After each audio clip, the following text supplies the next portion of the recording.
First ever factory outlet Mukunda jewellers ఇప్పుడు చందానగర్ లో April 19th గొప్ప ప్రారంభం.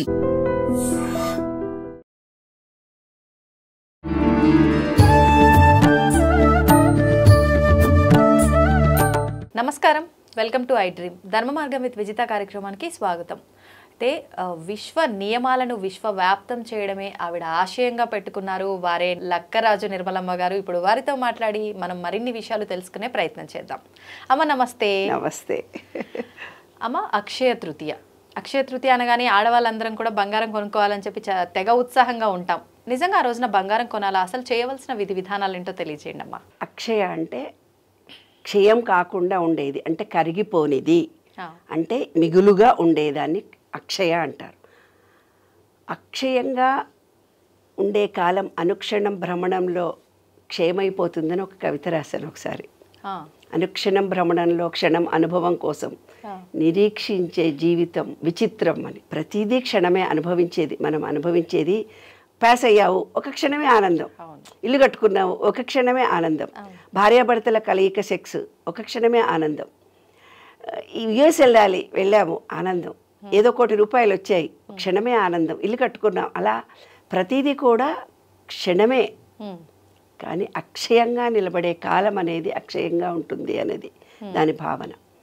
అక్షయము అంటే అక్షయ తృతీయ అంటే విశ్వ నియమాలను అనుసరించి మన శరీరంలో పంచభూతాలు ఉన్నాయి, ఈ విశ్వంలో పంచభూతాలు ఉన్నాయి. పంచభూతాలకు విశ్వంలో ఉండే భూతాలు గీతాలు కాదే ఎనర్జీ పాయింట్లు మన దాంట్లో 5 ఉన్నాయి. వాటరు, భూమి, నీరు, గాలి. బయట కూడా వాటరు, భూమి, ఆకాశము, స్కై, గాలి, ఎయిర్, అవన్నీ బయట 5 లోపల 5 ఉన్నాయి. ఇవి మిక్స్ కావాలి. అవి కలవడమే జీవితం అన్నమాట. అయితే మీరేం చేస్తారు? ఆదిత్యాయ చ సోమాయ మంగళాయ బుధాయ చ గురు శుక్ర శనిభ్యస్త రాఘవే కేతవే నమః అంటారు. అవును. ఆదిత్య అంటే ఏంటి? మన సహస్రార చక్రం. సోమ సండే అంటే మన సహస్రార చక్రం. మండే అంటే మన ఆజ్ఞా చక్రం. ట్యూస్డే అంటే మన విశుద్ధి చక్రం. వెడ్నెస్డే అంటే మన హార్ట్ చక్ర, బుధుడు. గురువు అంటే మన మణిపూరక చక్రం, దాన్ని ఏమన్నారు? గురువారము అన్నారు. శుక్రవారం అంటే మన యూట్రస్, నీళ్లుండే పార్ట్. మగవాళ్ళకంతే ఆడవాళ్ళకంతే స్వాధిష్టాన చక్రం. అదని చక్రాలని పేరు పెట్టారు కానీ మన వాటర్ ఎనర్జీ పాయింట్. తర్వాత మూలాధారం అనేది భూమి point. Sunday, Monday, Tuesday, Wednesday, Thursday, Friday and Saturday మూలాధారం. మరి ఆదిత్యాయ చ సోమాయ మంగళాయ బుధాయ చ గురు శుక్ర శనిభ్యస్త రాఘవే కేతువే. రాహువు కేతువు ఎక్కడున్నాడు? రాహువు అంటే మన తలకాయ కంప్యూటరు, కేతు అంటే మన కాళ్ళు. కేతు దశ వచ్చిందంటే తిరుగుతా పోతుంటారు. వీడంటే కేతు దశలో పుట్టినవాడు ఎక్కడెక్కడో జర్నీలు చేస్తూ ఉద్యోగాలు చేస్తాడు. రాహు అంటే కంప్యూటరు, అంటే వాడికి బ్రెయిన్ మాత్రమే ఉంటుంది, పార్ట్లు ఏవి ఉండవు. అదే మన కంప్యూటర్. ఇవాళ రాఘవే కేతువే నమః అన్నారు. అయితే ఈ విశ్వం మొత్తము ఒక ఎనర్జీ తిరుగుతూ, అంటే రాహుదోషము, గురుదోషము, శని దోషము, ఆ దోషము, ఈ దోషము వచ్చిందంటారు కదా. ఏ దోషాలు ఎక్కడుండవు, అన్ని మనలోనే మనం చేసుకోవాలి, ప్యూరిఫై. అందుకే నేను ఇంత గొప్పగా చెప్తున్నాను. ఆ అక్షయ తృతీయకి ఈ మనలో ఉండే పంచభూతాలకి, ఈ విశ్వంలో ఉండే పంచభూతాలకి మనం ఆదిత్యాయ చ సోమాయ అని మూడిటికి కనెక్షన్ చెప్పేశాను. ఇప్పుడు నీకు అర్థమైంది. విశ్వంలో 5 వాటరు, ఎనర్జీ, అవి 5 పాయింట్లు ఉన్నాయి. మనలో కూడా వాటర్ ఎనర్జీ పాయింట్. భూతాలు అన్నాను, భూతాలు ఉండవు, పిశాచాలు ఉండవు, ఎనర్జీ పాయింట్స్ అంతే. మనలో కూడా 5 ఉన్నాయి ఎలిమెంట్స్, బయట కూడా 5 ఎలిమెంట్స్ ఉన్నాయి.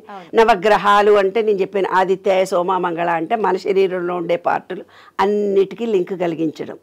శని దోషం పట్టింది, రాహు దోషం పట్టింది అని అంటే మన పార్టుల్లో శరీరాన్ని క్లీన్ చేసుకోవడం. బుధ దశ అంటే ఏంటి? బుధ అంటే ఏమిటి? గ్రీనరీ, మన హార్ట్. బుధవారము గ్రీన్ శారీ కట్టుకుంటాం, అంటే గ్రీనరీ చూస్తాం. ఈ విశ్వంలో ఎనర్జీ మారుతూ పోతుంటుంది. అక్షయ తృతీయ రోజున మన పూర్వీకులు ఎంతో జ్ఞానవంతులు, తెలివివంతులు. మన ఆధ్యాత్మిక అనేది చాలా గొప్ప విషయం. ఎందుకంటే అక్షయ తృతీయ రోజు అక్షయంగా ఉంటుంది ప్రతిదీ. అంటే నీవు నీ బాడీలో ఏ దోషం ఉన్నా ఆ రోజు అన్నీ ప్యూర్ చేసుకోవచ్చు, అన్నిటినీ నీవు వెరిఫై చేసుకోవచ్చు. నీ బాడీలో ఉండే ఈ పంచభూత తత్వంలో నీలో స్థిరత్వం లేదు అని అనుకో, మట్టిలో కాళ్ళు పెట్టేసుకొని లం అనే బీజాక్షరాన్ని జపించినట్టయితే మూలాధార స్థిరత్వం ఏర్పడుతుంది. లం తర్వాత బమ్ అనే బీజాక్షరాన్ని జపించి నీళ్ళల్లో ఉంటే కనుక మనకు స్వాధిష్టాన చక్రంతో కాన్సన్ట్రేషన్ చేసుకుంటే రిలేషన్షిప్ పెరుగుతాయి, పిల్లలు పుడతారు. తర్వాత అందరితో అనుబంధము, సెక్స్ పరమైన కోరికలు మంచిగా ఉంటాయి. శుక్రుడు ఉంటే మంచి మంచి చీరలు కట్టుకొని తిరుగుతూ ఉండి రోజు ఫోటోలు దిగుతారు, వీడియోలో ఉంటారు. అలా శుక్రమార్గదశ బాగా ఉన్న రోజు, అది కొంచెం వీక్గా ఉన్నవాళ్ళు. లేదు మణిపూరక చక్రం అంటే ఆరోగ్యం బాగా లేని వాళ్ళు ఆ రోజు రమ్మనే బీజాక్షరాన్ని సూర్యుడి ఎదురుగా ఉండి కోరుకున్నట్టయితే కనుక విశ్వంలో ఉండే సూర్యశక్తి మనలోకి డైజెషన్ కెపాసిటీ ఇంప్రూవ్ చేయి, ఇమ్యూనిటీ ఇంప్రూవ్ అయిపోయి ఆరోగ్యం బాగా అవుతుంది.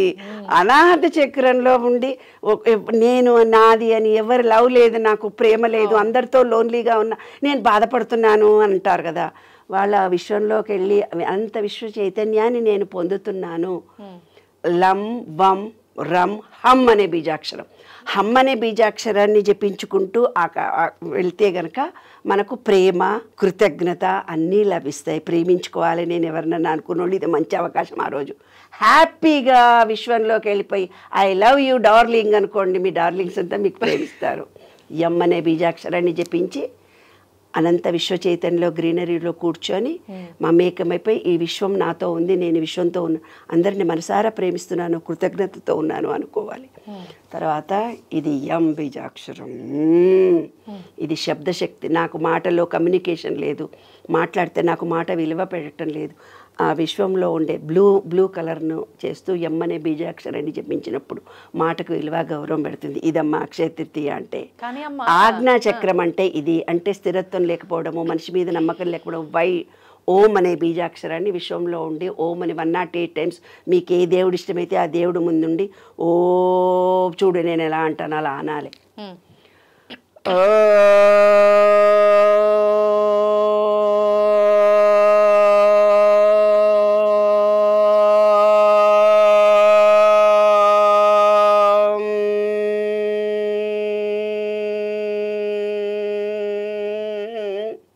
ఆపుకోవడం ఎంతసేపు చేస్తావో నువ్వు, ఆ ఓం అనే వైబ్రేషన్తో అనంత విశ్వ చైతన్య శక్తి నీలోకి ప్రవేశించి పంచేంద్రియాలన్నీ ప్యూరిఫై అవుతాయి.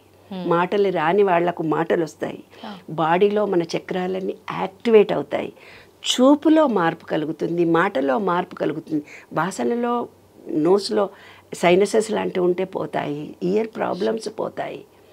ఓంకారాన్ని జపిస్తే అన్ని విశ్వంలో ఉండే ఓంకారము మనలో ఉండే ఓంకారము ఏకత్వం ఉంటాయి. 5 elements బయట ఉన్నాయి, 5 elements మనలో ఉన్నాయి, అన్నీ ఏకత్వం పొంది ఎనర్జీ వస్తుంది. మీ సెల్ ఫోన్లో డిశ్చార్జ్ అయిపోయినప్పుడు సెల్ ఫోన్ ఛార్జింగ్ పెట్టుకున్నట్టుగా ఈరోజు చాలా మంచి రోజు కాబట్టి ఈరోజు అక్షయ తృతీయ నాడు ఓంకారాన్ని 108 జపించండి, మీకు కావాల్సినవి కోరుకోండి, మీ బాడీలో అన్నీ కావాల్సిన పార్ట్లన్నీ యాక్టివ్ అవుతాయి.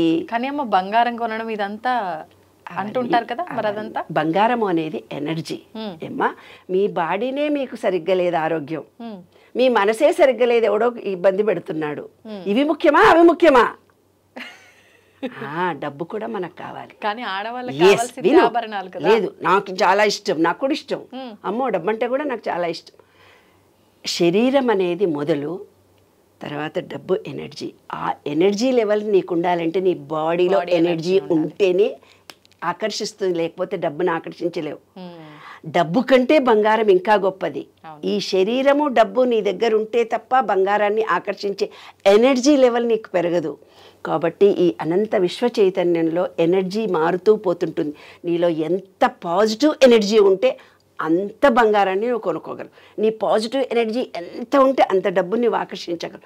డబ్బుని ఎంత ఆకర్షించగలిగే పాజిటివ్ ఎనర్జీ నీ బాడీలో ఉండే ఎనర్జీ లెవెల్స్ పెరిగినాయి అనుకోండి, నీకు కావాల్సినంత బంగారం నీకు వచ్చేస్తుంది, అక్షయంగా వచ్చేస్తుంది. అదే అక్షయ తృతీయ రహస్యం. ఆ రోజు దాన ధర్మాలు చేయమంటారు. ఎందుకు? మనం పెట్టి పుట్టాలి అంటారు. అంటే ఏదైనా మనం ఇస్తేనే మనకు వస్తుంది. ఈ విశ్వం ఎదురు చూస్తూ పోతుంది నువ్వేమిస్తావని. అది సంగతి రహస్యం. ఓకే, సూపర్ అమ్మా. నిజంగా చాలా అంటే కొత్తగా ఉంది మీరు చెప్పిన సబ్జెక్ట్ అంతా కూడా. అందరూ చెప్పిన దానికి ఎప్పుడు మీరు ఆపోజిట్ గానే విశ్వ నియమాలని యాడ్ చేసి చెప్తారు కదా, నిజంగా చాలా సరికొత్తగా అనిపించింది టాపిక్ అంతా కూడా. ధన్యవాదాలు. Thank you.